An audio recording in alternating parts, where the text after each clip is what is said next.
VHP സംസ്ഥാന അധ്യക്ഷൻ വിജി തമ്പി ഒപ്പം ചേരുന്നുണ്ട്. ശ്രീ വിജി തമ്പി, അതായത് ശബരിമല ക്ഷേത്രം ഏറ്റെടുക്കാൻ ഭരണഘടനാപരമായ അധികാരം കേന്ദ്ര സർക്കാരിനുണ്ട് എന്നാണ് PDT ആചാര്യയെപ്പോലെ ഭരണഘടനയെ ആഴത്തിലറിയുന്ന ഒരാൾ പറയുന്നത്. എന്താണ് അങ്ങയുടെ ആദ്യ പ്രതികരണം? സ്വാമി ശരണം.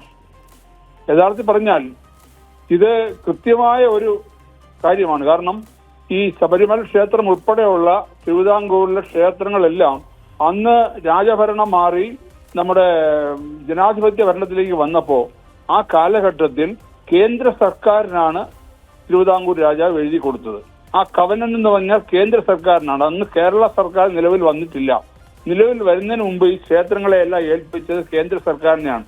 പിന്നെയാണ് കേന്ദ്ര സർക്കാർ കേരള സർക്കാരിനെ ഏൽപ്പിക്കുകയും ഇങ്ങനൊരു ദേവസ്വം ബോർഡുകൾ രൂപീകരിക്കപ്പെടുകയും ചെയ്തത്. ഇതറിയാന്നുള്ളത് കൊണ്ട് തന്നെയാണ് വിശ്വഹിന്ദു പരിഷത്ത് കഴിഞ്ഞ പ്രാവശ്യം പ്രധാനപ്പെട്ട നമ്മുടെ ബഹുമാന്യനായ നരേന്ദ്രമോദിജി കേരളത്തിൽ വന്നപ്പോൾ ഞാൻ തന്നെ നേരിട്ട് അദ്ദേഹത്തിന് ഒരു മെമ്മോറാണ്ടം സമർപ്പിക്കുകയുണ്ടായി. ശബരിമല ക്ഷേത്ര വിഷയത്തിൽ കേന്ദ്ര സർക്കാർ ഇടപെടണമെന്നും. പിന്നെ രണ്ടാമതൊരു കാര്യമുള്ളത്, ആ ശബരിമല ക്ഷേത്രം സ്ഥിതി ചെയ്യുന്ന സ്ഥലം എന്ന് പറയുന്നത് ടൈഗർ റിസർവ് വനമാണ്. ആ ടൈഗർ റിസർവ് വനം എന്ന് പറയുന്നതും കേന്ദ്ര സർക്കാരിന്റെ കീഴിൽ തന്നെയാണ്. അപ്പൊ ക്ഷേത്രം ഇരിക്കുന്ന സ്ഥലവും കേന്ദ്ര സർക്കാരിന്റെ കീഴിലാണ്, ആ ക്ഷേത്രവും കേന്ദ്ര സർക്കാരിന്റെ കീഴിലാകാം. മാത്രമല്ല ശബരിമലയെ സംബന്ധിച്ചോളം ആഗോള തലത്തിലുള്ള ഒരു തീർത്ഥാടന കേന്ദ്രമാണ്. കാര്യം ലോകത്തിന്റെ എല്ലാ ഭാഗങ്ങളിൽ നിന്നും ഭക്തജനങ്ങൾ എത്തിച്ചേരുന്നു. അപ്പൊ കേരളത്തിന്റെ മാത്രം ക്ഷേത്രമല്ല, കേരളത്തിലെ ഭക്തർ മാത്രമല്ല അവിടെ എത്തുന്നത്. ഭാരതത്തിലെ മറ്റെല്ലാ സംസ്ഥാനങ്ങളിൽ നിന്നും ഭാരതത്തിന്റെ പുറത്തു നിന്നും ഭക്തർ ഒരു സമയത്ത് ഒരു മണ്ഡലകാലത്ത് ഇത്രയും ഭക്തർ ഒന്നിച്ചൊഴുകിയെത്തുന്ന വേറൊരു സ്ഥലം ഭാരതത്തിൽ ഇല്ല തന്നെ. അപ്പൊ അങ്ങനെയുള്ള ഒരു സ്ഥലത്തിന്റെ പ്രാധാന്യം കണക്കിലെടുത്ത് ആ സ്ഥലത്തിന് വേണ്ട രീതിയിലുള്ള സുരക്ഷ ഒരുക്കി വേണ്ട രീതിയിലുള്ള സൗകര്യം ചെയ്തു കൊടുക്കുക എന്നുള്ളത് കേരള സർക്കാരിനെ കൊണ്ട് ഒരിക്കലും നടക്കില്ല. കാരണം ഇവിടെയുള്ള കേരള സർക്കാർ വലതായാലും ഇടതായാലും അവർ ഹൈന്ദവ വിരുദ്ധരാണ്, ഹിന്ദുത്വ വിരുദ്ധമാണ് ചെയ്യുന്നത്. ക്ഷേത്രത്തെ നശിപ്പിക്കുക എന്നുള്ളതാണ് ഇരു കൂട്ടരുടെയും ലക്ഷ്യം. അതിപ്പം വലതായാലും ശരി ഇടതായാലും ശരി.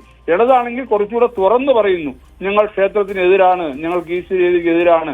മറ്റവരങ്ങനെയല്ല, മറ്റവർ പഞ്ചസാര കൊണ്ട് മൂടി വെച്ച് അവർ ഈ കാണിക്കും. അപ്പൊ അത് ഇടത് സർക്കാർ നേരിട്ട് ചെയ്യുമ്പോൾ മറ്റവർ പുറത്തുകൂടെ ചെയ്യും. അപ്പൊ രണ്ടുപേരുടെയും ലക്ഷ്യം ഒന്ന് തന്നെയാണ്. രണ്ടുപേരെയും ലക്ഷ്യം എന്ന് പറഞ്ഞാൽ ചില ആൾക്കാരെ പ്രീണിപ്പിക്കാൻ വേണ്ടി ഹിന്ദുത്വത്തെ എതിർക്കുക, ക്ഷേത്രങ്ങളെ നശിപ്പിക്കുക, ആചാരാനുഷ്ഠാനങ്ങൾ ഇല്ലാതാക്കുക.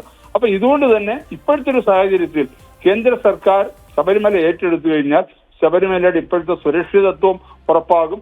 അല്ലെങ്കിൽ ഞാൻ ചോദിക്കട്ടെ, ഇത്രയും കാലമായി വിജയ് തമ്പി നോക്കൂ, ഏറ്റവും ഉചിതമായ സമയത്താണ് PDT ആചാര്യയെ പോലൊരാൾ, ഭരണഘടനാ വിദഗ്ധനായ ഒരാൾ ഈ വിഷയത്തിൽ പ്രതികരിക്കുന്നത്. അതായത് ഹൈന്ദവ സമൂഹത്തിന് എത്രമാത്രം പ്രതീക്ഷ പകരുന്നതാണ് അദ്ദേഹത്തിന്റെ വാക്കുകൾ. തീർച്ചയായും അതുകൊണ്ടാണ് ഞാൻ പറഞ്ഞത്. കാരണം ഈ ജ്യേഷ്ഠയെ സംബന്ധിച്ചോളം കേന്ദ്ര സർക്കാരിന് ഏറ്റെടുക്കാൻ യാതൊരുവിധ പ്രശ്നവും ഉണ്ടാവില്ല. അവരതൊന്ന് പഠിച്ചാൽ മാത്രം മതി. കാര്യം അതുകൊണ്ട് തന്നെയാണ് വിശ്വഹിന്ദു പരിഷത്ത് നേരിട്ട് അദ്ദേഹത്തിന് മെമ്മോറാണ്ടം സമർപ്പിച്ചത്. അതൊന്ന് പഠിച്ചാൽ തീർച്ചയായിട്ടും ഇത് ചെയ്യാന്നുള്ളതേ ഉള്ളൂ. പക്ഷേ ഇത് ചെയ്യാൻ വേണ്ടിയുള്ള സമ്മർദ്ദം നമ്മുടെ കേരളത്തിലെ BJP-കാരുടെ ഭാഗത്തു നിന്നുകൂടി ഉണ്ടാവണം. ഇപ്പൊ വിശ്വഹിന്ദു പരിഷത്ത് അദ്ദേഹത്തെ നേരിട്ട് കണ്ട് ഞാൻ വിവരം ധരിപ്പിച്ചതാണ്. ഞങ്ങളുടെ വിശ്വഹിന്ദു പരിഷത്തിന്റെ കേന്ദ്രീയ നേതൃത്വം ആ രീതിയിൽ നീക്കങ്ങൾ നടത്തുന്നുണ്ട്. പക്ഷേ BJP-യുടെ ഭാഗത്തു നിന്നുള്ള നീക്കങ്ങൾ ഉണ്ടാവണം. കൃത്യമായ രീതിയിൽ ചെയ്തു കഴിഞ്ഞാൽ ശബരിമല രക്ഷപ്പെടും. അല്ലെങ്കിൽ ഈ കൊള്ളക്കാരുടെ കയ്യിൽ, ഇവിടെ കൊള്ളക്കാരാണ് ശബരിമല കഴിഞ്ഞ കുറെ കാലമായിട്ട് ഭരിച്ചുകൊണ്ടിരിക്കുന്നത്. അതായത് മോഷ്ടിക്കുക എന്നുള്ള മാത്രമാണ് ഉദ്ദേശം. അതായത് തിരുവിതാംകൂർ ദേവസ്വം ബോർഡ് എന്നല്ല പറയേണ്ടത്, തിരുവിതാംകൂർ ഡെക്കോയിറ്റ് ബോർഡ് എന്ന് വേണം പറയാൻ. ആ അവസ്ഥയിലേക്കാണ് ദേവസ്വം ബോർഡ് മാറിയിരിക്കുന്നത്. ശ്രീ വിജി തമ്പി, അതായത് ശബരിമല സ്വർണ്ണ കവർച്ചയിൽ ഓരോ ദിവസവും കൂടുതൽ വാർത്തകൾ പുറത്തു വന്നുകൊണ്ടേയിരിക്കുന്നു. SITയുടെ അന്വേഷണം ഒച്ചിഴയും വേഗത്തിലാണെന്ന് തെളിയുന്നു. അതായത് ഓരോരുത്തരായി ജാമ്യം നേടി പുറത്തു വരുന്ന സമയമാണ്. അപ്പോഴാണ് ഇങ്ങനെയൊരു വിശ്വാസ സംരക്ഷണം ഊട്ടിയുറപ്പിക്കുന്ന തരത്തിലൊരു പ്രതികരണം വരുന്നത്. നോക്കൂ, കേന്ദ്രത്തിന് ഏറ്റെടുക്കാം എന്ന് ഭരണഘടന വളരെ കൃത്യമായി അറിയുന്ന ഒരാൾ പ്രതികരിക്കുമ്പോൾ കേന്ദ്രത്തിന് നിയമം നിർമ്മിച്ചേ മതിയാകൂ എന്ന അവസ്ഥയിലേക്ക് കൊണ്ടെത്തിക്കാൻ നിങ്ങൾ ഇതിന് പിന്നാലെ ഉണ്ടാകുമോ? അങ്ങ് നേരത്തെ പറഞ്ഞു ആദ്യ പടി എന്നോണം മോദിക്ക് നിവേദനം നൽകി കഴിഞ്ഞു എന്ന്. ഞങ്ങൾ ഇതിന് പിന്നാലെ തന്നെ ഉണ്ട്. ഞങ്ങൾ ശബരിമല മാത്രമല്ല, ഭാരതത്തിലെ എല്ലാ ക്ഷേത്രങ്ങളും ഈ പറഞ്ഞ രാഷ്ട്രീയ വിമുക്തമാക്കണമെന്ന് തന്നെയാണ് വിശ്വ ഹിന്ദു പരിഷത്തിന്റെ ഏറ്റവും വലിയ നിവേദനം, ഏറ്റവും വലിയ. അതിനുവേണ്ടി എത്രയോ വർഷമായിട്ട് സുപ്രീം കോടതിയിൽ കേസ് ഫൈറ്റ് ചെയ്തുകൊണ്ടിരിക്കുകയാണ്. രാഷ്ട്രീയ മുക്തമാക്കണം. ക്ഷേത്രങ്ങൾ ഹൈന്ദവർക്ക്, ഹൈന്ദവ വിശ്വാസമുള്ളവർക്ക്, ഈശ്വര വിശ്വാസമുള്ളവർക്ക്, അല്ലാതെ കയറി യുവമാർക്ക് കള്ളന്മാർക്ക് കയറി ഇരുന്ന് നിരങ്ങാനുള്ള അല്ല ക്ഷേത്രങ്ങൾ. ഇപ്പോൾ ഈ പറഞ്ഞ പിണറായിയുടെ കൂട്ടുകാരും അതുപോലെ അടുത്ത വി ഡി സതീശന്റെ കൂട്ടുകാരും കയറി ഇരുന്ന് മോഷ്ടിക്കാൻ വേണ്ടിയിട്ടുള്ള അല്ല ക്ഷേത്രങ്ങൾ. ശബരിമല മാത്രമല്ല, എല്ലാ ക്ഷേത്രങ്ങളും എടുത്തു നോക്കൂ, എല്ലാ ക്ഷേത്രങ്ങളിലും നടക്കുന്ന മോഷണമാണ്, ഗുരുവായൂർ നടക്കുന്ന മോഷണമാണ്. ഇതുപോലുള്ള സ്ഥലങ്ങളിൽ ഈ മോഷ്ടിക്കാൻ വേണ്ടി ഉള്ളവർക്ക് കൊടുക്കാൻ പറ്റില്ല. അതിനുവേണ്ടിയാണ് വിശ്വ ഹിന്ദു പരിഷത്ത് കുറെ കാലമായിട്ട് ഫൈറ്റ് ചെയ്തുകൊണ്ടിരിക്കുന്നത്. അതിന് കേന്ദ്ര നേതൃത്വം തീർച്ചയായിട്ടും മുന്നോട്ട് വരുമെന്ന് തന്നെയാണ് ഞാൻ വിശ്വസിക്കുന്നത്.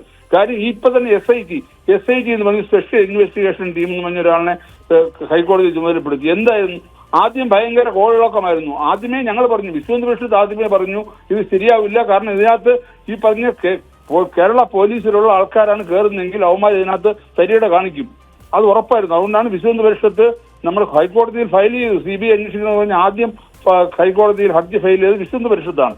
CBI പോലെ ഒരു ഏജൻസി അല്ലെങ്കിൽ ED പോലെ ഒരു ഏജൻസി കൃത്യമായ അന്വേഷിച്ചാൽ മാത്രമേ ഇതിലെ സത്യാവസ്ഥ വെളി വരൂ. അല്ലെങ്കിൽ ഈ കള്ളന്മാർ തന്നെ അങ്ങോട്ടും ഇങ്ങോട്ടുള്ള, ഞാൻ ചോദിക്കട്ടെ, ഇവര് ബെല്ലാരി പോയിട്ട് മറ്റു തൊണ്ടി മുതലൊന്നും കൊണ്ടുവന്ന സ്വർണ്ണം എന്താ? അപ്പൊ തന്നെ SIT വിശ്വാസ്യത പോയില്ലേ? ഞാൻ ചോദിക്കട്ടെ, ഇവർക്ക് ഇതുവരെ ഒരു ഇടക്കാല ഒരു കുറ്റപത്രം പോലും സമർപ്പിക്കാൻ കഴിഞ്ഞിട്ടില്ല. ഓരോരുത്തരായിട്ട് പുറത്തിറങ്ങിക്കൊണ്ടിരിക്കുകയല്ലേ.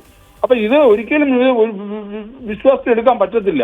SIT അന്വേഷണം എങ്ങും എത്തത്തില്ല. ഞാൻ നേരത്തെ പറഞ്ഞ പോലെ ഇത് ഉള്ളി തൊലിക്കുന്ന പോലെയാണ്. തൊലിച്ച് വരുമ്പോൾ അവസാനം ഒന്നുമില്ലാത്ത അവസ്ഥ. ഇതായിരിക്കും SIT അന്വേഷണം അവസാനം ചെന്ന് നിൽക്കാൻ പോകുന്നത്, ഒരു സംശയമില്ല. പക്ഷെ ഇതെല്ലാവരും കാര്യമുണ്ട്. ഇതിനെല്ലാത്തിനും ഭഗവാൻ മുന്നിൽ നിന്ന് കാണുന്നുണ്ട്. ഭഗവാനാണ് ഇതെല്ലാം കളിച്ചിരിക്കുന്നത്. അതുകൊണ്ട് ഇവന്മാരെ ഒരു കളി അവിടെ നടക്കത്തില്ല. ഇവന്മാരെ കൊണ്ട് എണ്ണി ഉത്തരം പറയിക്കാതെ സാക്ഷാൽ ധർമ്മശാസ്ത്രം വിടില്ല. നന്ദി ശ്രീ വിജി തമ്പി പ്രതികരിച്ചതിന്.